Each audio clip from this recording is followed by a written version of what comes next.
So as I said, our historical purpose has been to help boats that are in trouble, and boat could be anything from a craft, kayak, a paddle board, anybody floating on anything, a swimmer, doesn't have to have a craft, sailboats, power boats, etc.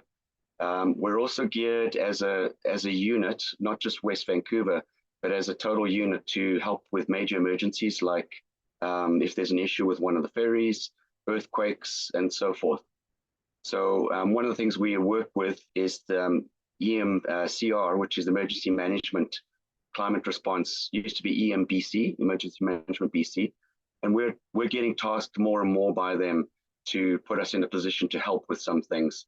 I'll point out the top left picture. RCMSAR 1, our unit, actually attended the Lions Bay fire last year because the Lions Bay Fire Department couldn't get down close enough to access point to put the fire out. So that's one of the things. We don't typically fight fires, but we have the capability to do so.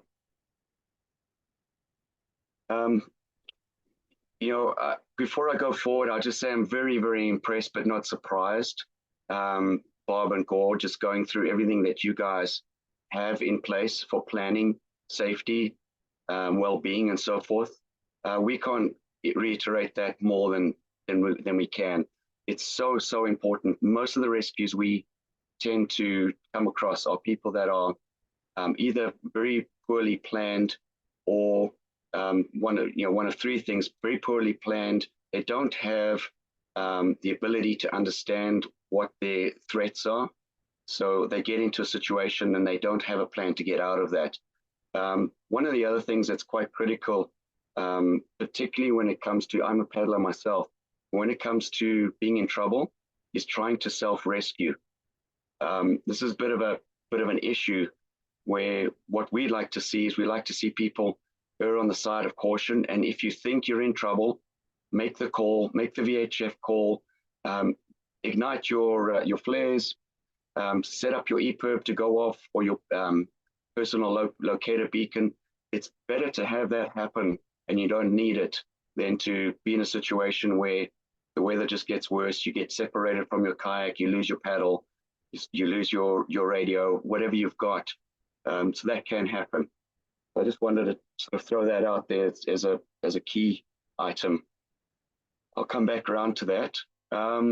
We have RCMSAR West Vancouver, as well as a couple of the other units around the Lower Mainland, have two boats.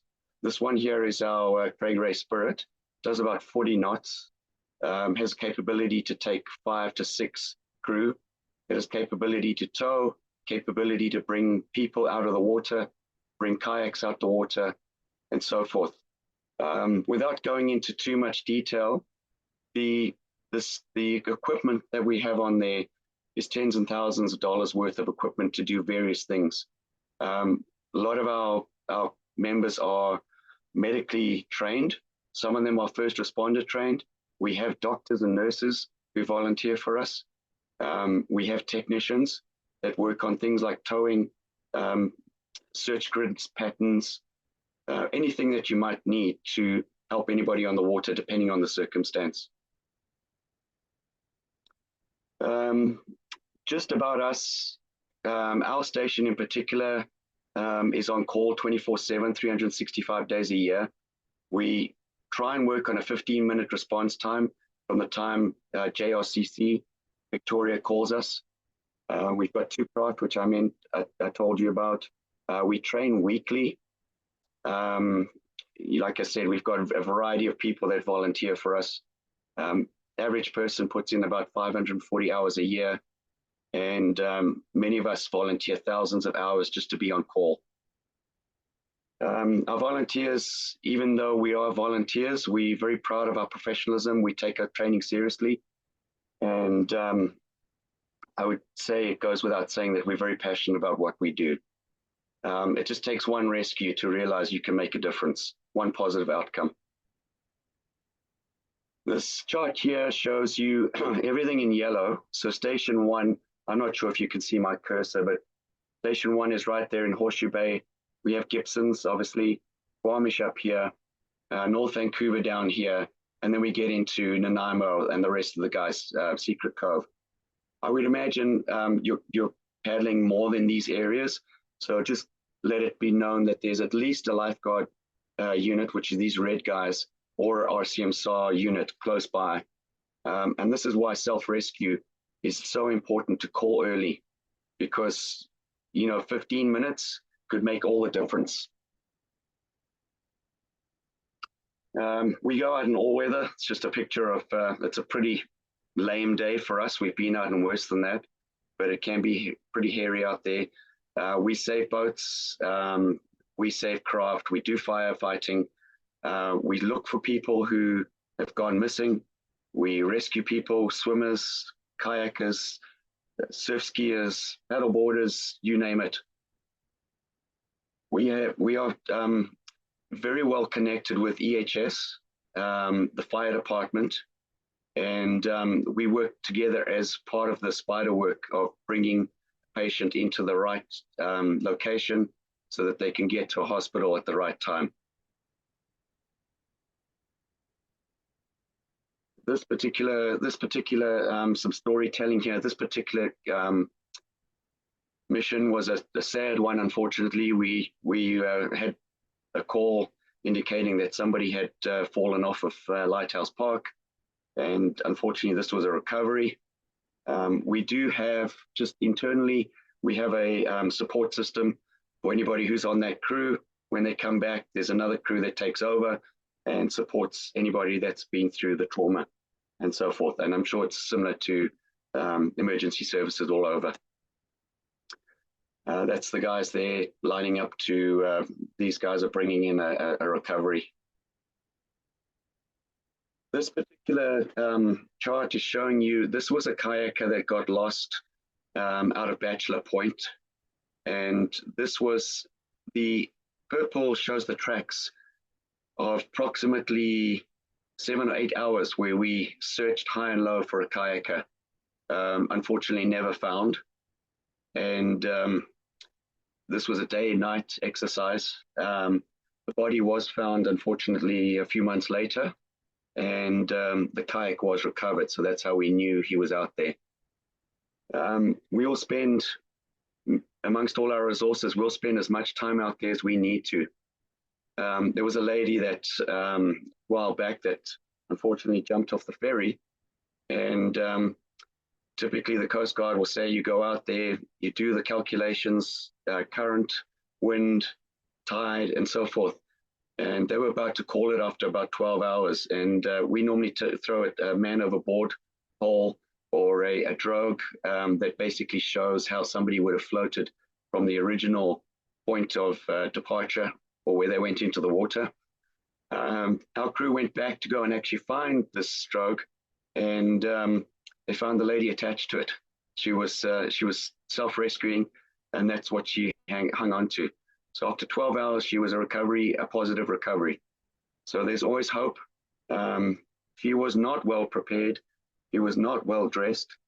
But as I said, what I'm very impressed with SKABC is you've got all these preventative measures in place, such as a float plan, emergency equipment, the correct clothing.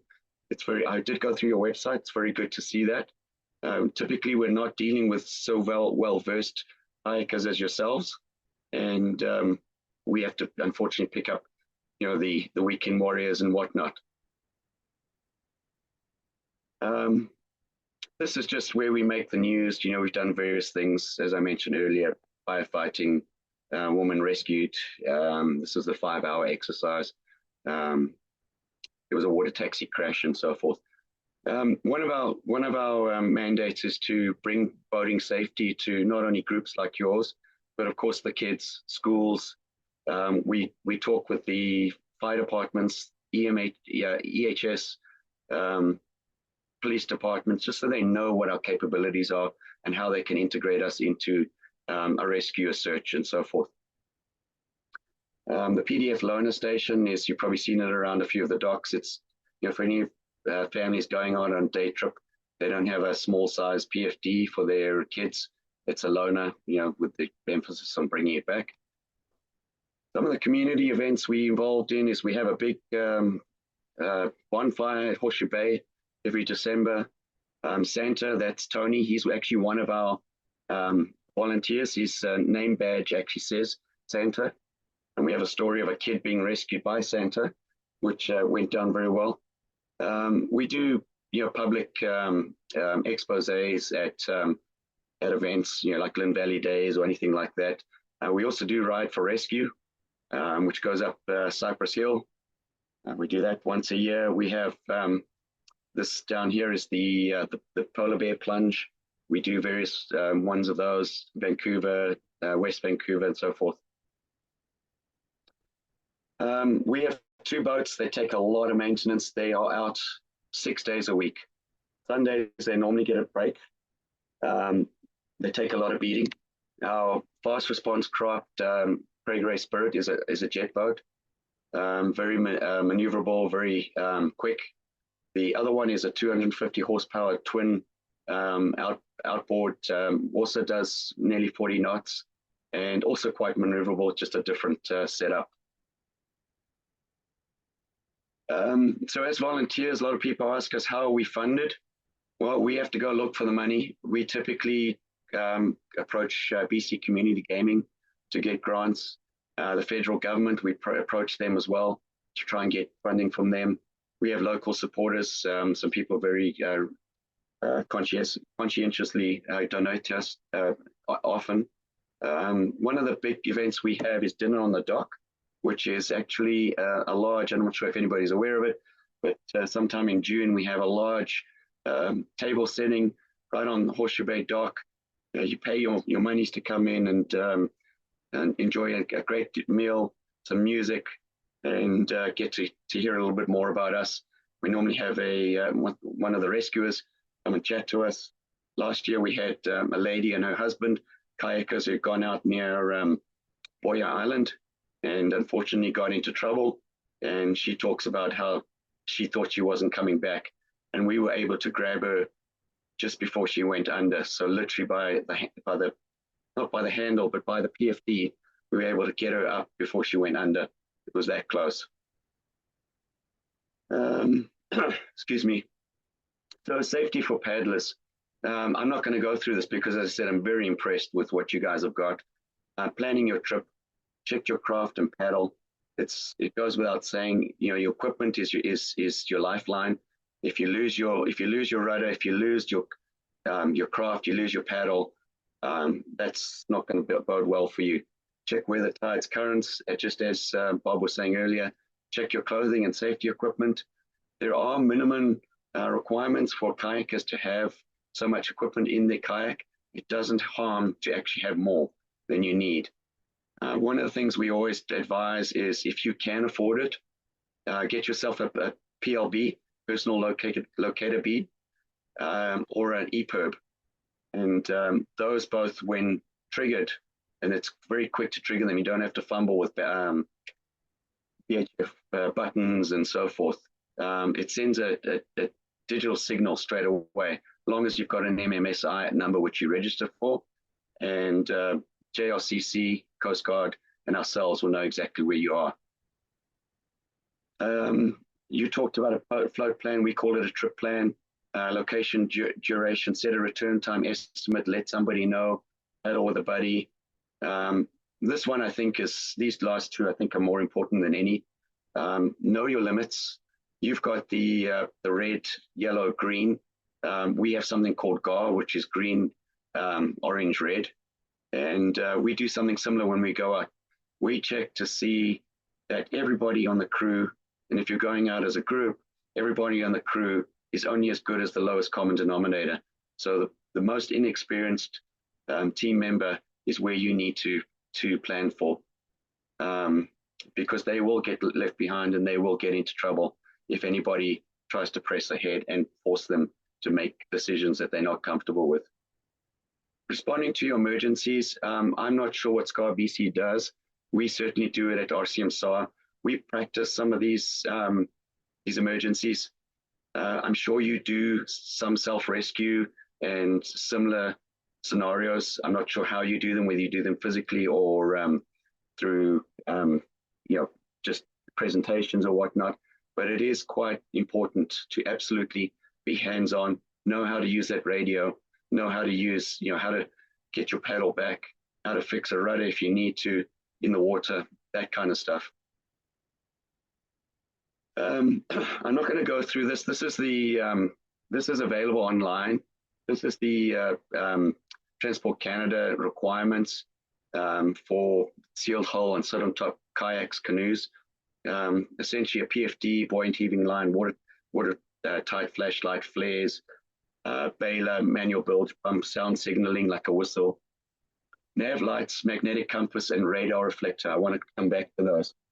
So the ones circled in red, those are the bare minimum. I think you could definitely put more in. When it comes to flares, there's some anomalies. If you actually go further to the following page, note 2, if you have a cell phone or a VHF, you can actually have less flares. So it's just worth looking through that. We tend to have more than we need, and we even keep the old ones on board just in case. I'm going to talk about navigation lights. I can't tell you how many times we've come around the corner from Grebe Islets or Bird Islet, and there's a whole bunch of, especially in the shoulder seasons, there's a whole bunch of kayakers out there, and they have no nav lights, and we cannot see them.